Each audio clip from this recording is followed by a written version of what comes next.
My husband texted, "You're not my type anymore. I've evolved beyond you." I replied, "Congratulations."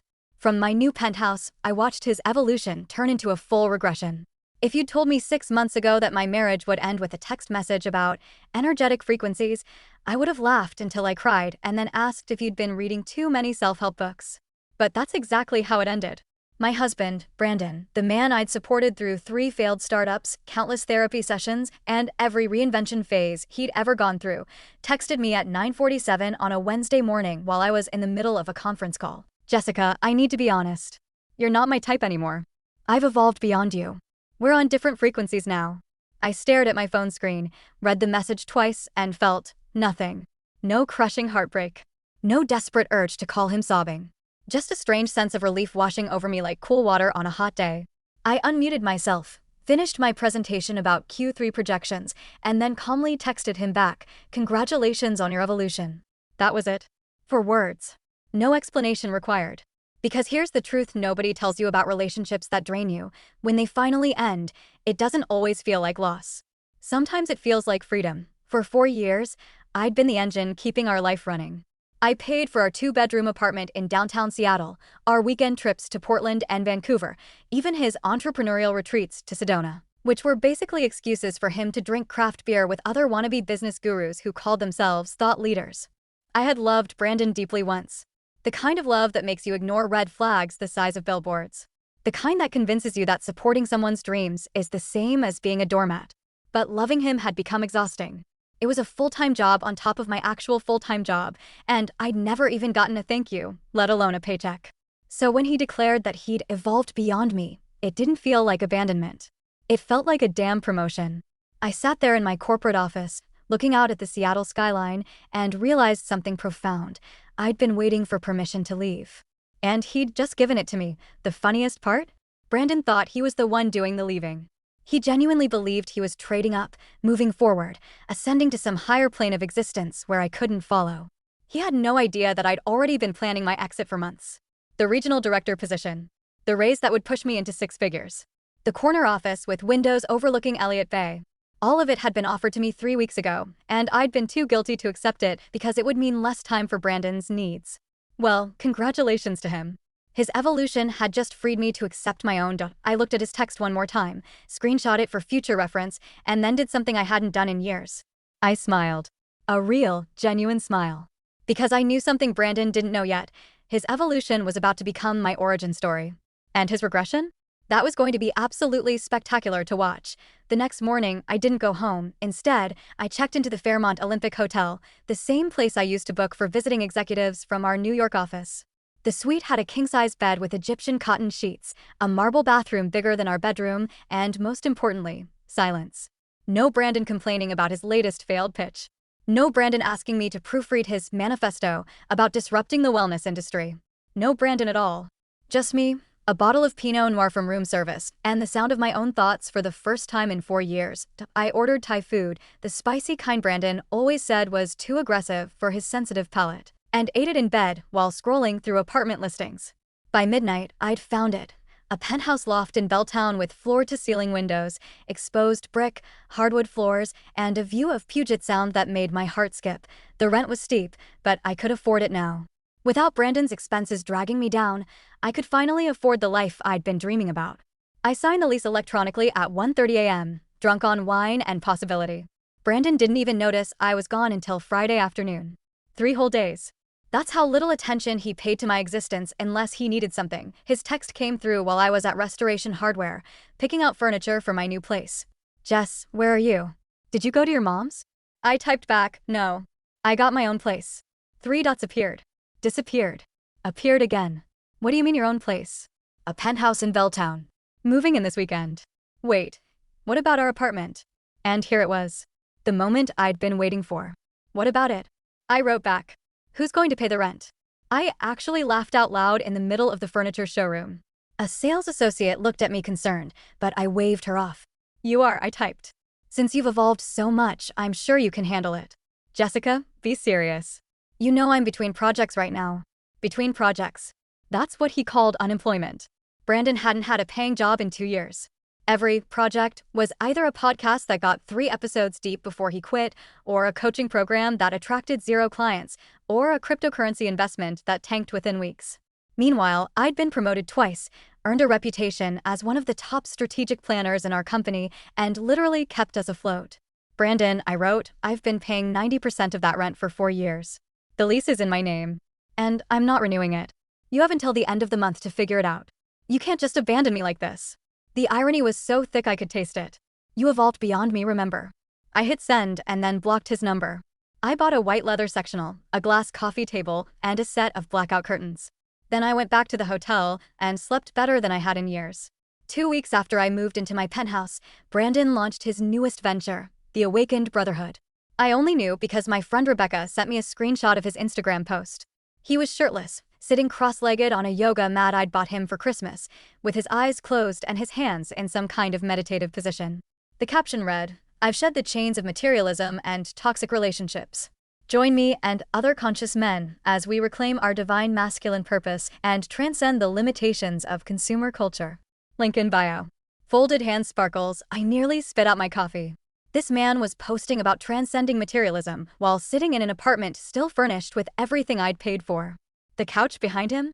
Mine. The Himalayan salt lamp glowing in the corner? Mine. The meditation cushion? Also mine. The comments were even better. "You're so brave for leaving that toxic situation, King. Crown, finally a man who isn't afraid of his own power. Fire, I can feel your energy through the screen." Heart, these women had no idea that the king they were praising couldn't even pay his own phone bill. That his divine masculine purpose involved mooching off his ex-wife for years while pretending to be an entrepreneur. Rebecca called me, laughing so hard she could barely speak. "Jessica, please tell me you're seeing this." Unfortunately, yes. He's charging people $50 a month for access to his Brotherhood circle. It's literally just a Discord server where he posts motivational quotes he steals from other people. Of course he is. Are you okay? Like, really okay? I looked around my penthouse. Sunlight was streaming through the windows, hitting the new fiddle leaf fig I'd bought from a plant shop in Capitol Hill. My laptop was open on the dining table, a half-finished report for Monday's meeting displayed on the screen. A fresh pot of coffee was brewing in the kitchen. Everything was quiet. Peaceful. Mine. "Rebecca," I said, "I've never been better." And I meant it. While Brandon was performing enlightenment for strangers on the internet, I was actually living my life. I'd started running again, something I'd given up because Brandon said my early morning alarms disturbed his creative flow. I joined a book club. I went to a pottery class and made the world's ugliest mug, but it was my ugly mug and I loved it. And then, at a corporate mixer for a merger our company was working on, I met Nathan. He was a senior analyst at Goldman Sachs, in town for the deal negotiations. Tall, with dark hair graying at the temples and the kind of quiet confidence that comes from actually knowing what you're talking about, not just pretending. We ended up talking for 2 hours about everything except work, books, travel, the best pizza in Seattle. We disagreed. He was wrong, but I found it charming. When he asked for my number, I gave it to him without hesitation. Our first date was dinner at Canlis. He showed up on time, held doors without making a performance of it, asked me questions and actually listened to the answers. It was startling, honestly. Being with someone who didn't need me to fix them, fund them, or mother them. Someone who just had his life together. The check came, and before I could reach for my purse, a reflex from years with Brandon, Nathan had already paid it. When I protested, he just smiled and said, "Jessica, please. I asked you to dinner." I almost cried right there in the restaurant. After 4 years of covering every meal, every bill, every expense, someone was finally treating me like a partner instead of a parent. Nathan walked me to my car, kissed me on the cheek, and said he'd love to see me again. I drove home to my penthouse, looked at myself in the bathroom mirror, and barely recognized the woman staring back. She looked happy, but Brandon's messages had started coming through from different numbers since I'd blocked him. And they were getting desperate. By month 3 of my new life, Brandon's Awakened Brotherhood had imploded spectacularly. I heard about it from Rebecca first, who'd been hate following his journey with the dedication of someone watching a reality TV train wreck. "Oh my God, Jessica, you have to see this," she said, FaceTiming me on a Saturday morning while I was making French toast in my kitchen. Apparently, one of Brandon's brothers, a guy named Kevin from Tacoma, had gotten drunk and leaked screenshots to a men's accountability forum on Reddit.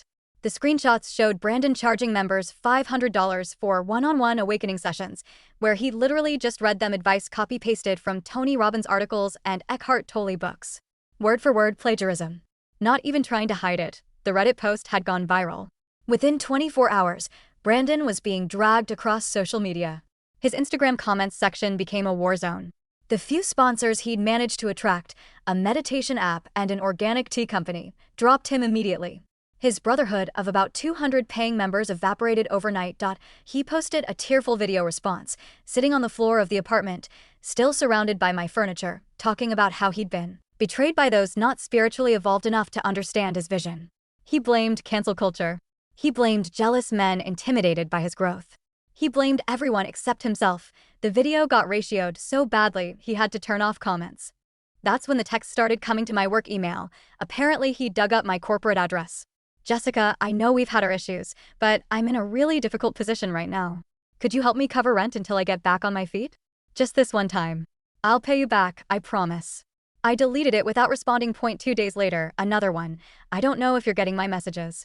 The landlord is threatening eviction. I need $2,400 by Friday. Please, Jess. I know you care about me. Delete. Then another. You're really going to let me become homeless?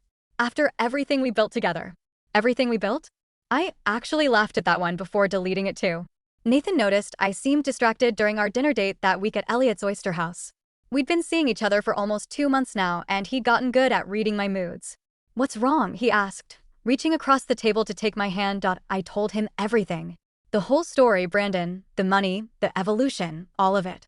I'd been hesitant to bring it up before, worried it would scare him off or make me look like I had too much baggage. But Nathan just listened, nodding occasionally, his expression serious, but not judgmental. When I finished, he squeezed my hand and said, "You know you don't owe him anything, right? Not your money, not your guilt, nothing." "I know," I said. "But there's this part of me that feels guilty," he finished. "Because you're a good person, and good people feel guilty even when they shouldn't. But Jessica, you gave him 4 years. You gave him chance after chance. He's a grown man. His choices are not your responsibility." I felt something tight in my chest finally loosen. "Thank you," I whispered. "Besides," Nathan added with a slight smile, "from what you've told me, Karma seems to be handling this one just fine without your help." He wasn't wrong. By the end of the month, Brandon had been evicted from the apartment. I'd gotten a certified letter from the landlord informing me that the unit had been vacated due to non-payment and that my security deposit had been applied to damages. What damages? I later found out through Rebecca's reconnaissance that Brandon had tried to sublet the place on Craigslist without permission, and the landlord caught him mid-showing to a potential tenant. Brandon had moved into a studio apartment in South Park. The kind with flickering fluorescent lights in the hallway, paper-thin walls, and a bathroom shared with 3 other units. His Instagram posts continued, but the energy had shifted. Now they were shot from a mattress on the floor, no furniture in sight, with captions about how material possessions are prisons and true freedom comes from having nothing to lose. Sure, Brandon. That's definitely what's happening here. But the best part, the absolute cherry on top, came when a neighbor in his new building posted a TikTok exposing him. The video showed Brandon at a 7-Eleven at 2 a.m., buying cup noodles and Mountain Dew, immediately after he'd posted about doing a 72-hour spiritual fast to elevate his vibration. The TikTok had gotten 400,000 views. The caption, "This dude lives in my building and posts about being enlightened while eating ramen at the gas station. Sir, we can all see you." Skull, I watched the video 3 times, and each time I felt a little lighter, a little more validated. Brandon's evolution was turning into a masterclass in self-destruction. And I was watching it all unfold from my penthouse, sipping wine with Nathan, living a life I'd built for myself. A life Brandon couldn't touch. 3 months into my relationship with Nathan, and 4 months post-Brandon, I got a text from an unknown number late one Tuesday night. "Jessica, it's me. Please don't block this number. I need to talk to you." I should have deleted it. I should have blocked it immediately. But curiosity got the better of me, and I opened the full message. "I've been doing a lot of reflecting lately. Real reflecting, not the performative stuff. And I realize now that you were my anchor. You were the stability in my life, and I mistook that for stagnation. I thought I needed to break free, but I was wrong. I see it now. You were my evolution, not my obstacle. Can we talk?" I read it 3 times, waiting to feel something. Anger. Satisfaction. Vindication. Something, but all I felt was tired. Tired of Brandon's inability to take responsibility without wrapping it in spiritual language. Tired of him only valuing me in hindsight when it was convenient for him. I typed out a response. "Brandon, I appreciate the honesty. But no, we can't talk. I've moved on and you need to do the same." I hit send before I could second guess myself. Within seconds, the 3 dots appeared. Then a wall of text came through. I understand you're hurt and you have every right to be. But I believe in energetic reconnection. I believe that souls like ours don't just separate, they orbit back to each other when the timing is right. I'm not asking you to take me back right now. I'm asking you to leave the door open. To not close yourself off to the possibility of us finding our way back to alignment. I'm working on myself, truly working on myself this time. I've started seeing a new therapist, and I'm reading this book about attachment styles, and I'm finally understanding where I went wrong. I know I can't undo the past, but I can create a different future. For both of us. Please, Jess. Just think about it. I stared at my phone, feeling a familiar exhaustion creep in. This was so characteristically Brandon, refusing to hear no, repackaging his wants as cosmic inevitability, making his growth my responsibility to witness and validate that I didn't respond. Instead, I deleted the entire thread, blocked the number, and put my phone face down on my nightstand. Nathan was in the shower, he'd started staying over on weeknights, and I could hear him humming something off-key. It made me smile despite everything. When he came out, towel around his waist, he took one look at my face and asked, "What happened?" I told him about the message. About Brandon's latest attempt to rewrite history with therapy speak and manifestation language. Nathan sat down on the edge of the bed, his expression serious. "What do you want to do?" "Nothing," I said. "I want to do absolutely nothing. Is that okay?" He pulled me into a hug, his skin still warm from the shower. "That's more than okay. That's perfect." And just like that, Brandon's attempt to worm his way back into my life disappeared like smoke. But the universe, apparently, wasn't done with him yet. The following week, I had a late meeting downtown at a coffee shop, one of those trendy places with exposed Edison bulbs and overpriced pour-overs. I was meeting with a potential client, going over the details of a consulting contract our firm was proposing. The meeting wrapped up around 7 p.m., and I was gathering my things when I saw him. Brandon. He was at the counter, ordering something, his back to me. He looked thinner than I remembered, his hair longer and unwashed, his clothes rumpled. He was wearing the same hoodie he'd had for 3 years, the one with the bleach stain on the sleeve from when he'd tried to artistically distress it. My first instinct was to leave before he saw me. Just slip out quietly and avoid the inevitable awkward encounter. But then something stopped me. Maybe it was curiosity. Maybe it was a need for closure. Maybe I just wanted to see how he'd react. I stayed. He turned around, coffee in hand, and our eyes met. For a second, neither of us moved. His expression cycled through surprise, then something like guilt, then a forced casualness that didn't reach his eyes. "Jessica," he said, walking over slowly, like he was approaching a wild animal. "Hey. Wow. What are the chances?" "Pretty good, actually," I said evenly. "This place is near my office." "Right. Yeah. Of course." He shifted his weight, looking uncomfortable. You look really good." "Thanks." I didn't return the compliment. He didn't look good. "So, how've you been?" "Good. Really good, actually. Busy with work, but good." He nodded, glancing around like he was looking for an escape route, but couldn't find one. "That's great." Yeah.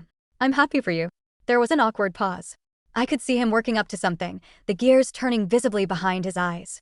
"Listen, Jess, I've been meaning to reach out. I got your text," I interrupted. "Several of them, actually." His face flushed. "Yeah. I know I probably came on too strong. I've had a lot of time to think, you know? About us. About everything I did wrong. Brandon, no, please, just let me say this." He set his coffee down on a nearby table, his hands now free to gesture dramatically. "I was an idiot. I took you for granted. I blamed you for my own insecurities. I convinced myself that I needed to be free, but I was really just running away from my own failures. And now, seeing you here, looking so put together and successful." He trailed off, his eyes getting watery. "I just keep thinking about what I lost." I took a breath, choosing my words carefully. "Brandon, I'm sorry you're struggling. I really am. But you didn't lose me. You let me go.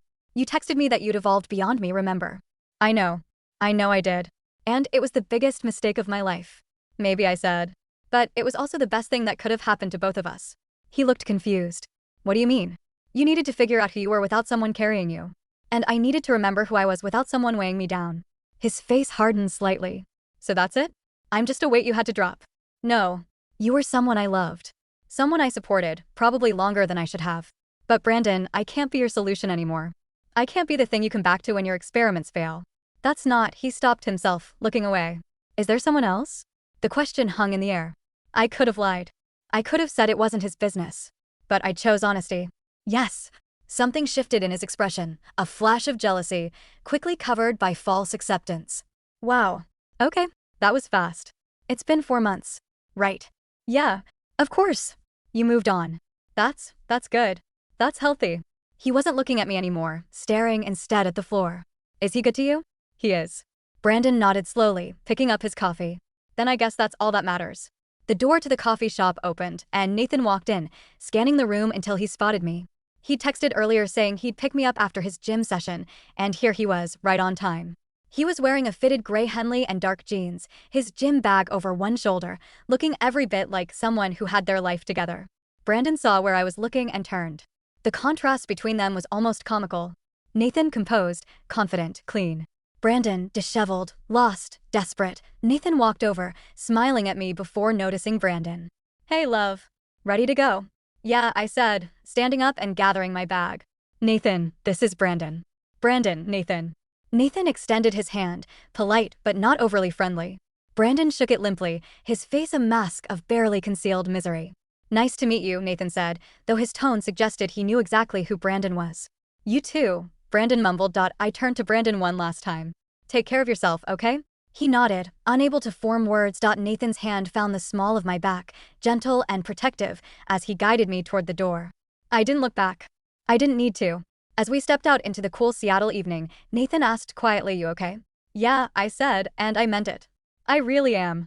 We walked to his car in comfortable silence, and as I slid into the passenger seat of his BMW, I caught a glimpse of Brandon through the coffee shop window. He was still standing there, coffee forgotten on the table, watching us leave. And for the first time since this whole thing started, I didn't feel guilt or pity or even satisfaction. I just felt free. Over the next few weeks, I heard occasional updates about Brandon through the social media grapevine, though I'd long since unfollowed and blocked him everywhere. Apparently, he'd started yet another venture, this time a podcast called From Broken to Breakthrough, where he interviewed other fallen entrepreneurs about their journeys. The irony of him interviewing people about success while living in a studio with a shared bathroom wasn't lost on anyone. Rebecca sent me a screenshot of his LinkedIn, where he'd updated his title to Speaker, Coach, Transformation Guide. His profile picture was a moody black and white shot taken in what appeared to be a parking garage. He's really committed to this aesthetic of struggle, Rebecca commented over brunch at Portage Bay Cafe. Like poverty is a personality trait. I poked at my Eggs Benedict, thinking about how exhausting it must be to constantly perform growth instead of actually growing. He's going to keep doing this forever, isn't he? I said. The cycle of launching something, failing, blaming everyone else, rebranding, and starting over. Probably, Rebecca agreed. Some people would rather stay broken than do the actual work of fixing themselves. It's easier to be a victim of circumstances than to admit you're the circumstance. She wasn't wrong, but here's what Brandon didn't understand, and maybe never would: real transformation isn't loud. It's not performed on social media with inspirational quotes and shirtless meditation photos. It's quiet. It's private. It's the daily choice to show up for yourself even when no one's watching. My transformation had been silent. I'd stopped posting on social media almost entirely after the breakup. No inspirational captions about choosing myself or leveling up. No gym selfies with empowerment hashtags. No vague posting about toxic exes. I just lived. I focused on my work. The regional director position came with challenges I hadn't anticipated, managing a team of 15 across 3 states, navigating corporate politics, learning to make decisions that affected hundreds of people. But I loved it. For the first time in years, I was intellectually stimulated, professionally challenged, actually using my brain for something other than managing someone else's emotions. Nathan and I had fallen into an easy rhythm. He'd gotten permanently relocated to Seattle for a long-term project, and we decided to officially move in together. Not to my penthouse, we found a new place together, a modern condo in Queen and with a view of the Space Needle. It felt significant, choosing something that was ours, not mine or his. Starting fresh. We were equals. We split rent, groceries, utilities. We took turns cooking dinner. When one of us had a bad day at work, the other listened without trying to fix it. When we argued, and we did argue, we worked through it like adults, without drama or manipulation or 3-day silent treatments. It was shockingly normal. And after 4 years of chaos with Brandon, normal felt revolutionary. My mother noticed the change when I visited her in Spokane for Thanksgiving. You're different, she said as we prepped vegetables in her kitchen, the smell of turkey already filling the house. Lighter. I feel lighter, I admitted. I never liked Brandon, she said bluntly, chopping celery with more force than necessary. But you seemed happy, so I kept my mouth shut. I wasn't happy, Mom. I was exhausted. She set down her knife and looked at me with that knowing mother look. I know, baby. I could see it. but you can't tell someone they're drowning when they're convinced they're swimming.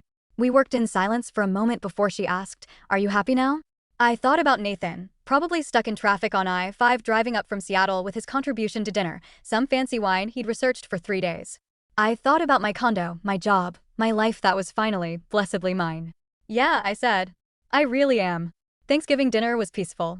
Nathan charmed my mother within 5 minutes by complimenting her china collection and asking genuine questions about her garden.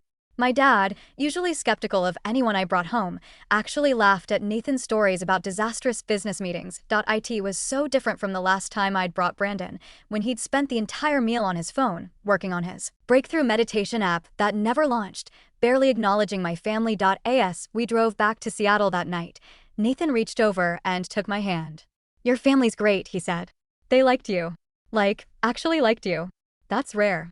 He glanced at me, smiling. "Your mom pulled me aside while you were getting dessert." Know what she said? Oh God. What? She said, "Thank you for making my daughter laugh again." I'd forgotten what that sounded like. My throat tightened unexpectedly. She said that. Yeah. He squeezed my hand. Made me realize how lucky I am. "I'm the lucky one," I said quietly. "Let's call it even." We drove through the darkness, the lights of Seattle growing closer, and I felt something I hadn't felt in years: contentment. Not the temporary high of a good day or a fun weekend, but deep, sustainable contentment. Meanwhile, according to Rebecca's periodic updates, Brandon's podcast had lasted exactly 7 episodes before he quit. His latest venture was selling energetic clearing sessions via Zoom for $100 each. He has 3 reviews on his website, Rebecca told me over FaceTime. All of them are 1 star. One person said he just read them a Wikipedia article about chakras and called it healing. I should have felt vindicated. I should have felt like karma had finally caught up to him, but mostly I just felt distant. Like Brandon was a character from a book I'd read years ago, vaguely remembered, but no longer relevant. He'd become a cautionary tale, and I'd become the sequel, the better story. 6 months after the coffee shop encounter, I was promoted again, this time to Vice President of Strategic Operations. It came with a substantial raise, a seat at the executive table, and enough pressure to crush someone who wasn't ready for it, but I was ready. The announcement went out company-wide on a Monday morning. My inbox flooded with congratulations from colleagues, clients, even competitors who respected the work I'd been doing. Nathan took me to Altura that night to celebrate, one of Seattle's finest restaurants, the kind of place with a tasting menu and wine pairings that cost more than Brandon's monthly rent. "To you," Nathan said, raising his glass. "The most brilliant, hardworking, deserving woman I know." We clinked glasses, and I took a sip of champagne that probably cost $50 per ounce. "You know what's wild?" I said. A year ago, I was so busy taking care of Brandon that I almost turned down the regional director position.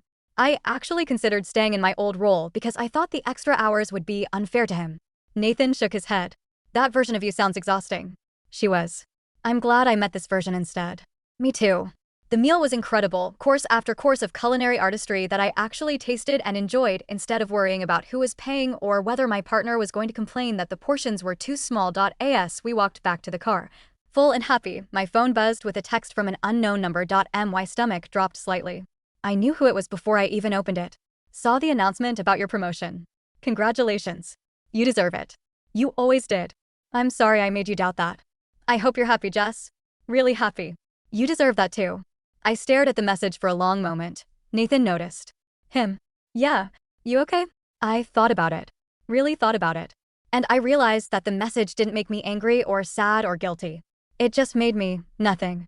"I'm fine," I said, and I meant it. I typed out a simple response. "Thank you. I wish you well." Then I blocked the number, handed my phone to Nathan to hold, and decided that would be the last time I'd let Brandon interrupt a good moment. We drove home to our condo, where I changed into comfortable clothes, and Nathan made us hot chocolate because he knew it was my weird celebratory tradition. We sat on our couch, his arm around me, watching the lights of Seattle twinkle through our windows. "Can I tell you something?" I said. Always. When Brandon told me he'd evolved beyond me, I believed him for a second. Like maybe I really was the problem. Maybe I really was stuck while everyone else was growing and changing and becoming better versions of themselves. And now? Now I realize that evolution isn't about constantly chasing the next thing or reinventing yourself every 6 months or performing growth for an audience. It's about becoming more of who you already are. The best version of yourself, not a completely different person. Nathan kissed the top of my head. "You're doing a pretty damn good job of that. So are you." We sat in comfortable silence, and I thought about how far I'd come. From that text message that ended my marriage to this moment, sitting in a home I loved with a man who saw me as an equal, celebrating a career achievement I'd earned entirely on my own merit, Brandon had thought his evolution meant leaving me behind. But the truth was, I'd been the one evolving all along. He'd just been too self-absorbed to notice. 1 year after Brandon's evolution text, I stood on my condo balcony at sunset, watching the city lights flicker on one by one across Seattle's skyline. Nathan was inside, on a video call with his team in New York, his focused voice a comforting background hum. We were hosting a dinner party later, Rebecca and her new girlfriend, 2 colleagues from my department, Nathan's brother visiting from Boston. The old me would have been stressed about hosting, worried about getting everything perfect, anxious about whether people would have a good time. The new me had ordered catering from our favorite Italian place and bought a dozen good bottles of wine. If people didn't have fun, that was on them. My phone buzzed with a text from Rebecca, on our way. Also, I have TA about you-know-who. I smiled. Rebecca's updates about Brandon had become less frequent over the months, mostly because his life had become less dramatically terrible and more just sad. He'd moved back to Spokane, living with his parents, working at a call center while supposedly writing a book about masculine transformation. The book would never be finished.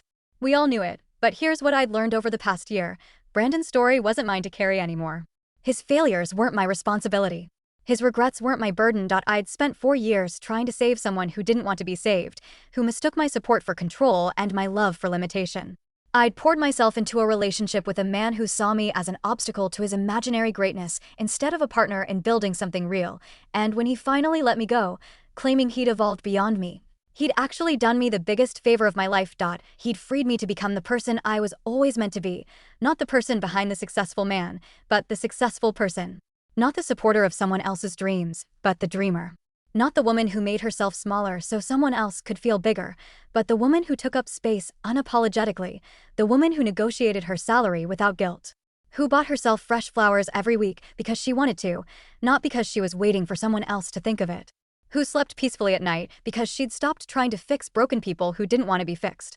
Hey, Nathan said, sliding the balcony door open and stepping out beside me. His call had ended. What are you thinking about? How different everything is now, I said honestly. He wrapped his arms around me from behind, and we stood there watching the city together. Better different. So much better different. The doorbell rang, our guests arriving. Nathan kissed my temple and went to answer it, leaving me alone for one more moment with my thoughts. I thought about Brandon, probably at his parents' house in Spokane right now, maybe scrolling through Instagram, seeing the life I'd built without him. Maybe he'd see the promotion announcement that had been shared by our company's page. Maybe he'd see the photos Rebecca sometimes posted of our group dinners, where I looked genuinely happy. Maybe he'd feel regret. Maybe he'd feel nothing. Maybe he'd convince himself that he was still on his own journey, still evolving, still growing. It didn't matter anymore, because I'd learned the most important lesson of all. Some people confuse chaos for depth, instability for growth, and performance for transformation. They'd rather curate an image of evolution than do the quiet, unglamorous work of actually becoming better. Brandon had wanted to evolve beyond me, but he'd never understood what evolution really meant. It wasn't about transcending the people who loved you. It wasn't about chasing some imaginary version of yourself that existed only in motivational quotes and Instagram captions. Real evolution was showing up. It was being reliable. It was growing with someone, not away from them. It was choosing substance over spectacle, consistency over chaos. It was building something brick by brick instead of constantly tearing everything down and starting over. From my balcony that night, I didn't think about what I'd lost when my marriage ended. I thought about what I'd gained, myself. My peace, my ambition, my space to breathe and grow and become without someone else's insecurity dimming my light. The view from here, both literally and metaphorically, was beautiful. And Brandon? He could have his evolution, his spiritual journey, his performance of growth. I had something better, an actual life. One I'd built with my own hands, on my own terms, without apology or explanation. As I walked back inside to join my guests, to the laughter and warmth and genuine connection waiting for me, I felt something profound settle in my chest. Gratitude. Not for Brandon, exactly, but for what his departure had taught me, that sometimes the best thing someone can do for you is leave. That sometimes evolution means letting go of who you thought you needed to be and embracing who you actually are. That sometimes, when someone tells you they've evolved beyond you, the kindest thing you can do for both of you is smile, say congratulations, and let them go, and then watch as they realize, far too late, that you were never the one holding them back. They were. Rebecca handed me a glass of wine as I joined the group. Jessica, you have to hear this Brandon update. Actually, I said, cutting her off gently. I don't. But thank you. She looked surprised, then understanding. Okay, fair enough. New topic. Tell everyone about the Jakarta expansion project you're heading up. And I did. Because my story wasn't about Brandon anymore.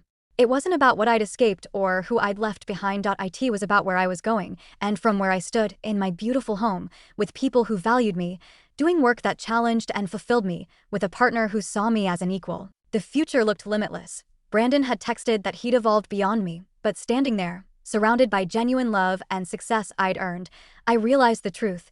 I'd evolved beyond needing to prove anything to anyone, including him, especially him, and that was true freedom.